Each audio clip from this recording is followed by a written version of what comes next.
Ini dia pemandangan dari udara.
Amazonia, Indonesia. Muara sungai, kelokan demi kelokan dalam jajaran mangrove dan nipah. Inilah Muara Lakologu di Desa Limbo Bungi. Saya pun ingin mencoba menyusuri muara tersebut dengan menggunakan perahu nelayan setempat atau kapal ketinting. Penyusuran diawali dari dermaga kecil di bibir sungai. Muara ini cukup besar loh travelers, karena sebagai titik pertemuan dari 3 sungai, yaitu Kantalai, Liabuku, dan Lakalogo. Selama penyusuran, saya berada di tengah-tengah rindangnya mangrove dan nipah yang luasnya sekitar 55.000 hektar. Ini biasanya perjalanan dengan perahu ini berapa lama Pak untuk mengitari nipah-nipah ini semua? Kurang lebih 1 jam lah Mbak, dari 1 jam? Ya dari ini tadi tuh, dari tempat naik pertama tadi itu. Dermaganya ya Pak. Kalau di zaman dulu ini Mbak kayak gini ini luas, karena kan dulu kan ini kan sumber pencariannya juga orang-orang dulu. Atap nipah kan, tapi pas semenjak sudah banyak atap seng ini, sudah jarang orang pakai begini, sudah jarang yang datang petik inian, potong nipahnya ya. Travelers juga dapat bertemu beberapa satwa liar loh di sini. Contohnya seperti burung, dan terkadang bisa juga melihat buaya yang sedang berjemur. Namun kali ini saya tidak dapat melihatnya nih travelers. Tak hanya itu saja, travelers pun dapat bertemu dengan warga setempat yang mencari kepiting di balik tanaman mangrove dan nipah. Pulau Buton menjadi surga bagi penyelam gua bawah laut. Bisa dibilang, di Butonlah satu-satunya titik lokasi gua penyelaman di Indonesia dengan jumlah yang banyak. Dari hasil pemetaan penyelaman gua yang tergabung dalam Rock and Roll Divers Buton, komunitas ini telah menyelam di 40 titik. Saya pun ingin mencoba pengalaman baru tersebut. Bersama Bang Sudiar, saya diajak ke Gua Moko. Gua Moko tipikal guanya ini dia patahan. Di patahan. Dia ada rekahan batu yang awalnya dulu ada di dalam tanah, belum runtuh. Lama kelamaan ada sesuatu itu mungkin gempa atau apa runtuh. Nah, untuk di cave diving itu sih sebenarnya ada beberapa level, ada beberapa tingkatan. Nah, level paling bawah itu paling awal itu adalah level penyelam gua di mana masih ada cahaya matahari masih nampak di kita bisa lihat ya. Nah, untuk equipmentnya di cavern area atau penyelam di level awal itu bisa pakai backmount. Di goa kalau kita diving sih ya minimal harus pakai helm atau pakai hoodie untuk mengamankan kepala. Senter itu kita gunakan hanya untuk melihat sesuatu atau senter ini menjadi alat komunikasi kita. Akses ke Gua Moko ini cukup dengan berjalan kaki saja. Mulut goa pun sudah terlihat. Persiapan kami lakukan di dalam air yang dangkal. Beberapa alat yang harus diperhatikan ialah penggunaan penutup kepala dan membawa senter. Bang Diar pun mengikatkan tali sebagai penanda jalur penyelaman. Kita sekarang mau coba penyelaman. Gak boleh kiki terlalu banyak karena partikelnya gampang naik ya, debunya. Jadi airnya gampang keruh nanti. Yap. Oke, Mohon let's go. arahan dan bantuannya ya Bang Diar. Oke. Nah, di depan ya. Floating dulu aja, floating dulu sampai tengah situ baru kita turun. Oke. Kan kabuk.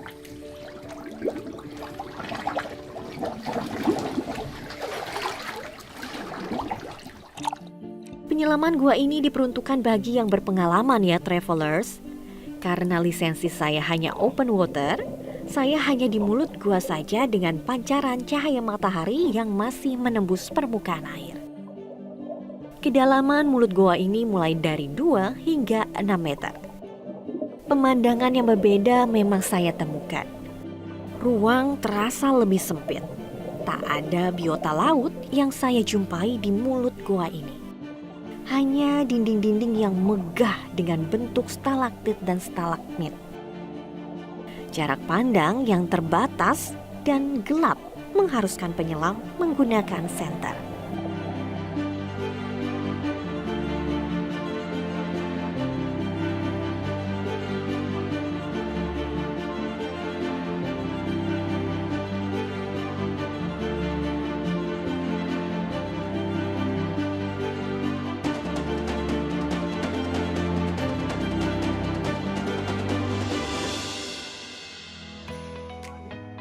Selain untuk penyelaman, ternyata gua ini juga menjadi destinasi anak-anak warga setempat untuk sekedar berenang.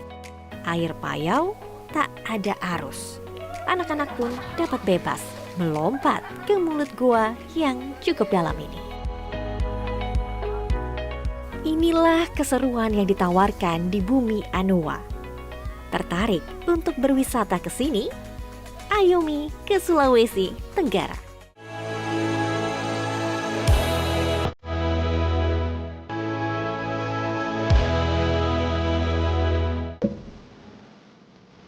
Sudah di Kendari tak lengkap rasanya kalau nggak menginjakan kaki ke pulau eksotis Labengki. Perjalanan dimulai dari Tanasa, yaitu dengan menggunakan speedboat.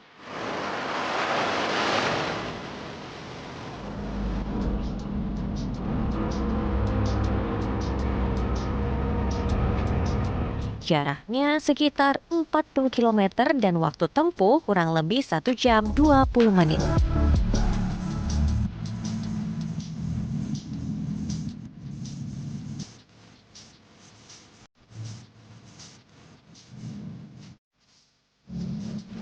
Ada beberapa pilihan penginapan di pulau ini. Tapi kali ini saya akan mencoba beristirahat di sebuah resort.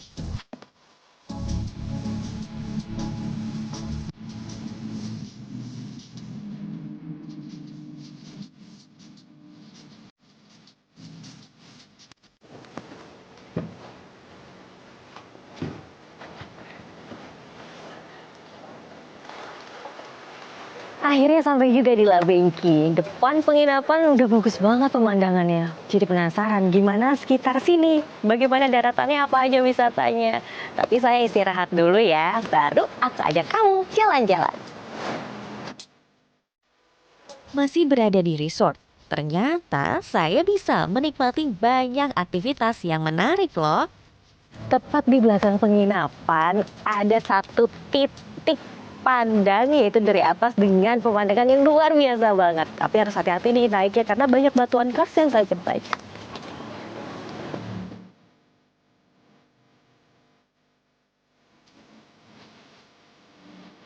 Ya, sampai di titik atas dengan pemandangan mini Raja Ampat. Ini kata orang lokal, tapi kalau misalnya saya tetap bilangnya ini Labengki besar. Di sisi belakang ada juga pemandangan yang bagus, yaitu laut dengan bentuk hati. Jadi ini dia pemandangan dari udara. Pulau Labengki besar ini dikelilingi pulau-pulau kecil yang indah dengan struktur batuan kars. Maka dari itu, sejauh mata memandang, suguhan karang-karang besar yang menjulang tinggi mirip dengan Raja Ampat yang sudah lebih dahulu dikenal oleh masyarakat luas. Sedangkan jika bergeser sedikit ke sisi lainnya, kamu akan melihat pemandangan tepi laut yang menyerupai bentuk hati. Tetap di lokasi yang sama, saya pun ingin bermain olahraga air. Setelah puas menikmati pemandangan di Labengki ini dari atas tebing kars, sekarang waktunya menikmati air lautnya, tapi dengan cara yang berbeda, yaitu paddling. Paddling kali ini cukup berbeda karena dapat pemandangan pulau kecil dan terumbu karang dengan ikan-ikan yang terlihat dari jernihnya air laut. Bagi saya yang gak biasa, paddling ini cukup sulit dilakukan untuk menjaga keseimbangan saat berdiri. Kuncinya yaitu kaki harus rileks dan tetap tenang. Tapi kalau ada gelombang air laut, tentu saja saya suka langsung panik dan terjatuh. Saat sudah mulai bisa mengendalikan diri, akhirnya saya bisa deh mengayuh dayung dengan tenang dan menikmati keindahan sekitar Labengki. Mencari keseruan lainnya, saya akan menuju Laguna Mahumalalang atau Blue Lagoon. Untuk menemukan harta karun yang indah, saya harus melewati batuan kars yang tajam terlebih dahulu.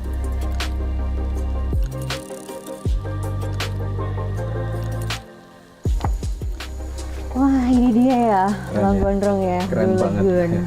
Ini tuh Blue memang sudah lama dibuka untuk umum atau gimana, Mas? Sebenarnya kalau dibuka untuk umum udah lama sih. Ya. Saya di sini 2016 itu udah banyak orang kesini, hanya belum terlalu banyak yang mengeksplor. Belum banyak orang yang kesini. Ya baru-baru sekitar 2018 kesini mulai banyak orang kesini. Aksesnya memang hanya ini nih ya, kayu-kayu gitu untuk bisa ke sana. Iya, karena ini memang kawasan hutan lindung masuknya. Jadi kita tidak boleh merusak kontur alam yang ada di sini. Makanya kita bikinkan dari kayu yang bisa dibongkar ketika sewaktu-waktu tidak dipakai. Gitu. Ini tuh aktivitasnya apa aja kira-kira yang bisa kita lakukan? Kita di sini yang pertama pasti foto. Nah, pasti foto. Setelah itu kalau mau berenang, kita bisa berenang. Tapi kalau mau snorkeling, di bawahnya itu cuma lumpur sih, dalam 5 meteran lah. Cuma ikannya lumayan banyak di sekitaran pinggiran. Ikan baronang, ikan itu. Barakuda juga ada sebenarnya, tapi nggak kelihatan. Aman kok. Coba ke situ yuk. Oke, mantap.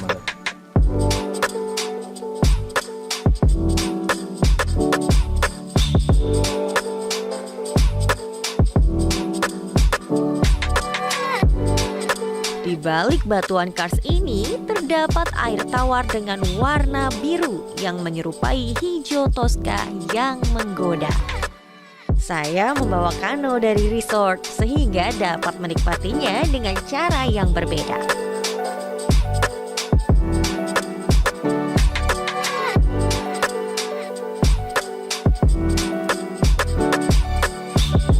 Airnya yang bening membuat saya melihat ikan-ikan yang berlalu lalang.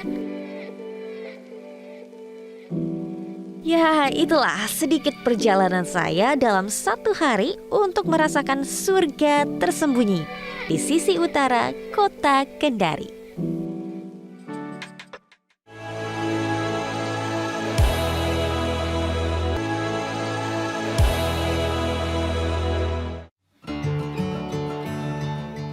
Tanah Papua, surga dunia wisata dan keindahan ciptaan Tuhan. Satu lagi yang tersembunyi dari Papua Barat yaitu Teluk Triton. Untuk menuju ke Teluk Triton, travelers dapat menyewa kapal dari pelabuhan Kaimana dengan durasi 1-3 jam, tergantung jenis kapal yang digunakan. Sesampainya di Teluk Triton, travelers bisa memilih bermalam di resort yang tak jauh dari bibir pantai dan pasir putih. Suasana hening, deburan ombak, dan angin laut dapat Anda rasakan di sini. Teluk Triton memiliki kekayaan biota laut. Contohnya saja, hiu paus atau whale shark. Jadi, aktivitas pertama yang saya lakukan adalah mencari whale shark. Hewan ini biasanya berada di dekat bagan nelayan karena terdapat ikan-ikan kecil sebagai makanannya. Kapalku pun mencoba merapat ke bagan-bagan yang ada di tengah laut. Namun saya kurang beruntung nih travelers. Kata nelayan, sudah beberapa hari ini mereka tak pernah melihat hiu paus. Sampai saat ini telah teridentifikasi sebanyak 97 individu hiu paus di Kaimana yang berukuran antara 3 hingga 7 meter. Akhirnya kami mencoba mencari tempat yang menarik untuk menikmati udara yang sejuk dan bebas polusi ini. Karakter Pulau Triton ini memang tak kalah menariknya dengan Raja Ampat. Hamparan Pulau Kars dengan hijaunya pepohonan dapat mudah dijumpai di Teluk Triton. Nggak perlu jauh dari penginapan, di sini tuh banyak banget hamparan pasir putih kayak di depan aku sekarang. Terus airnya juga udah terlihat. Jernih sekali. Aku sekarang mau coba snorkeling dulu, penasaran seperti apa di bawah laut.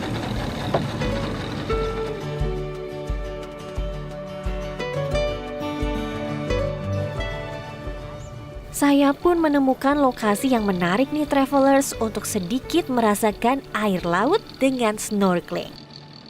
Kondisi air sedang surut sehingga kedalaman hanya sekitar 3 meter saja.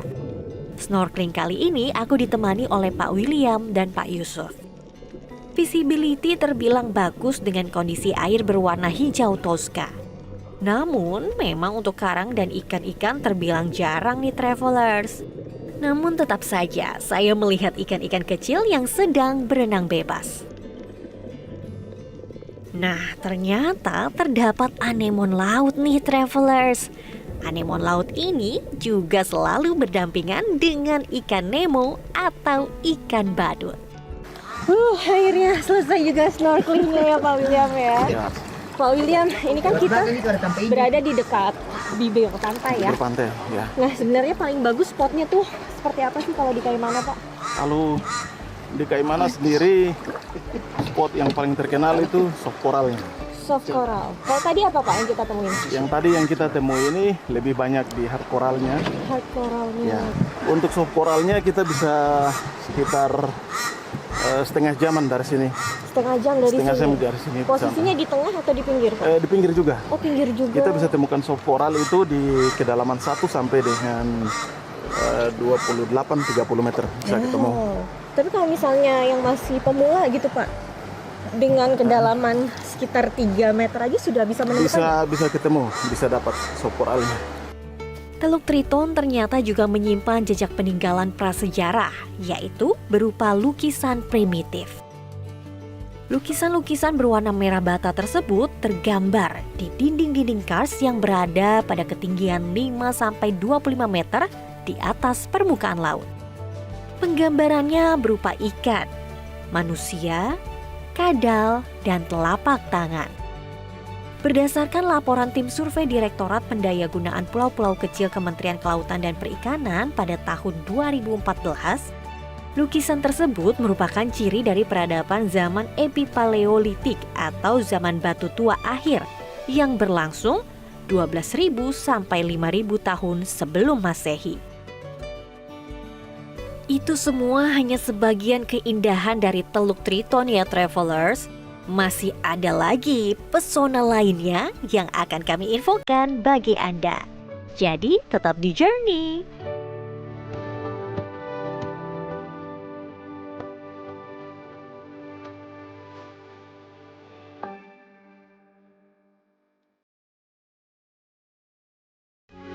Metro TV. Jelajahi cara baru mendapatkan informasi. Download Metro TV Extend sekarang.